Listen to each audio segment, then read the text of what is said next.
I would like to review another Aftelier Perfumes creation in this video. In the last video, in my Bergamos review, the solid perfume review, the only solid perfume review that I've done on this channel so far, I gave a bit of background information about Aftelier Perfumes, told you a bit about Mandy Aftel, who is the creative director and perfumer there. I did want to mention one thing about her name. You might have noticed her name is Mandy Aftel, A-F-T-E-L, and the name of her perfumery is called Aftelier Perfumes. I have noticed more than one person make this mistake in Facebook and YouTube channel comments. So I want to say something at the top of the video to dispel any confusion about her name or the name of her company. This is not the same person that is affiliated with Aftelier Perfumes, the people who make Orange Sanguine. Okay? That is not her. She is Mandy Aftel, who is the head of Aftelier Perfumes. Aftelier. It's a joke, okay? She's a joke. No, she's not a joke, but her last name just happens to lend itself very well to a play on words. I just wanted to say that because I've been surprised at the number of times people have been confused by that. It's a play on words. She's funny, so, leave it to her to create a funny name for the name of her company. With that being said, I will leave a link to her website down below, which is not the link to Aftelier Perfumes. To avoid any confusion, I left it in the last video too. I definitely want you to get to her site instead of any other one if you were interested in anything I'm talking about. So, with that having been said, I want to talk about a sample I got my hands on. This is perhaps one of the most interesting things I've smelled in a long, long time, guys. This is, to be honest with you, right up front, the top of the review, 3 minutes, not really the top of the review anymore, but this didn't really work for me on its own. However, blended with other things, wow, quite incredible. Let me show you the name. You can probably already see it from the title of the video, but this is called Oud Luban. And I don't know why I'm saying Luban with a French accent, because it is from, is it Urdu? It might be Urdu, it might be another language, one of those pan-European languages that I believe Luban means incense or frankincense. And this is as you can imagine it, an oud like almost none of you have probably smelled before, and somewhat of a frankincense smell. But let me just tell you a bit about the notes and get into the heart of the review.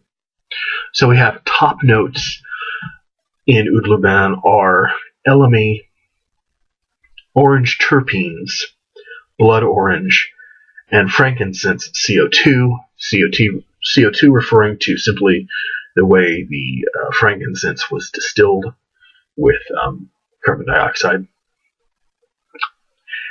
The base notes are oud, opopanax, choya-rol, which is a smoky resin extracted from a kind of Himalayan tree, benzoin, and aged patchouli.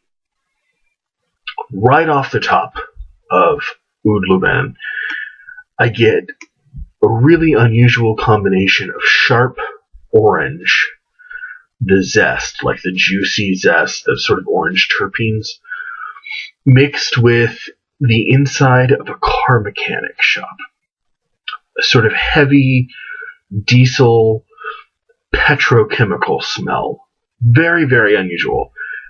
This is perhaps maybe the result of the choya-roll, which is the note in the note breakdown with which I'm least familiar. Heard of it before, but I don't think I'd ever smelled it.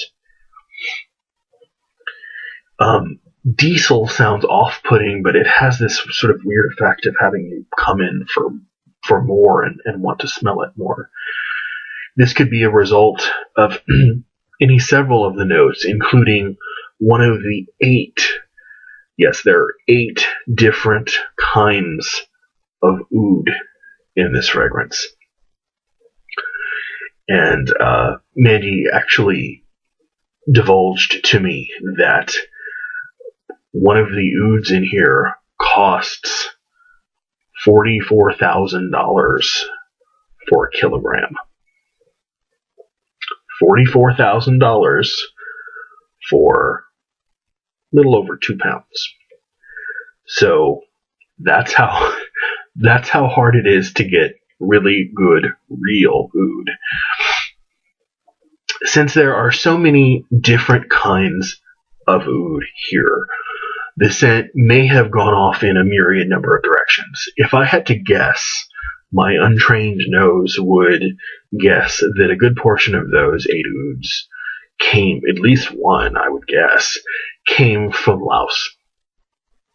Laotian oud, that is, oud from Laos, has this reputation for being very, how shall I put it, skanky, animalic, sometimes off-putting, sometimes gas-like.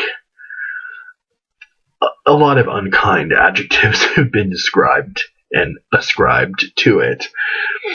You may be able to accuse Oud Luban of being a lot of things, but you can't say it's synthetic. If I hadn't said it already before in the last video, I'm not sure I did. All of the offerings, certainly all of the perfumes at Aftelier Perfumes, are 100% natural, organic botanicals. Nothing synthetic, no fixatives, 100% natural.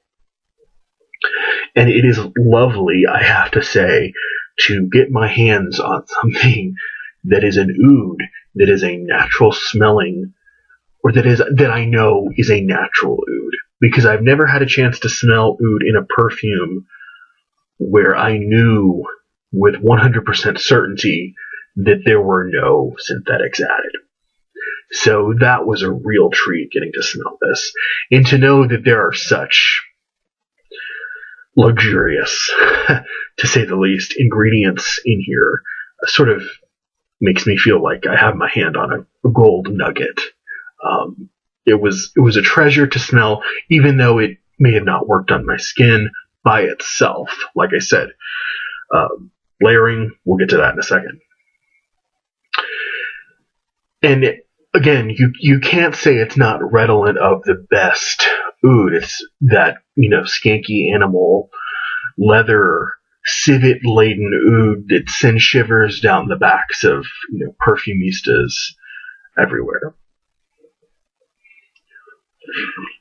I personally think I'm too inexperienced to layer much of anything. But Mandy suggests layering this with an assertive floral fragrance to brighten it up. And I never would have thought about that on my own because I'm not a natural layerer. That's not where I go. I usually just use one perfume and let it perform on its own. This sounded like a really good idea, layering it with something else. And I knew of one that I really wanted to try it with. It happened to be Dirty Sinner, which is number 7 from Greg Wharton's collection at Body Conjure, which is a review I have not posted yet, but I will post very, very soon, perhaps tonight, So if you were interested in that, look for that very soon. Number 7, Dirty Center at Body Conjure, is this big, heady, blooming jasmine that is just incredibly sexy and beautiful, and it can really stand up to an assertive oud note, or 8 of them. Like I said, I've sort of been, spending the last year and a half screaming up and down that I wanted a real oud, not this commercialized, watered down, synthetic crap that's really just cedar or sandalwood or, something like that anyway, passing itself off as oud. Well, I have to say, I finally met my match. Mandy Aftell, you have truly bested me. I found someone to give me a taste of my own medicine, and on its own, I can't quite handle it. Unfortunately, Oud Luban never really quite lets up on that petrochemical-like top that it has on my skin. Someone interested in the most unusual liminal qualities of oud is going to absolutely fall in love with this. But I think I wished for something and I got it. And there's a saying about that. Be careful what you wish for. I wanted to say something about layering, but I wanted to leave the vast majority of the review about the integrity of Oud Luban on its own, because I think it deserves a review on its own without it being considered with anything else. On its own, it doesn't work on my skin. I would love to have smelled it on someone else, but after talking about it, no one let me spray it on them. Here, let me make you smell like skanky, rotted, infected Laotian wood. No, it didn't go over. I should have kept my mouth shut and said, just let me spray this on you and see what it smells like on your skin. Lesson learned. So this is going to make me want to learn more about layering. It's going to make me go through my collection again and sort of, excuse me, didn't mean to flick you guys off, to sort of ask myself what this might go well with. So now I've sort of got a project on my hands. But this is definitely interesting stuff. If you've never smelled oud that you know is real, you have to try this. This gives you a sense, I think a very good sense, of what real oud is all about. And it's quite interesting. You may like it, you may not like it, but it is unlike pretty much anything else you have smelled before. Mandy Aftell's Oud Luban from Aftelier Perfumes. Bye, guys.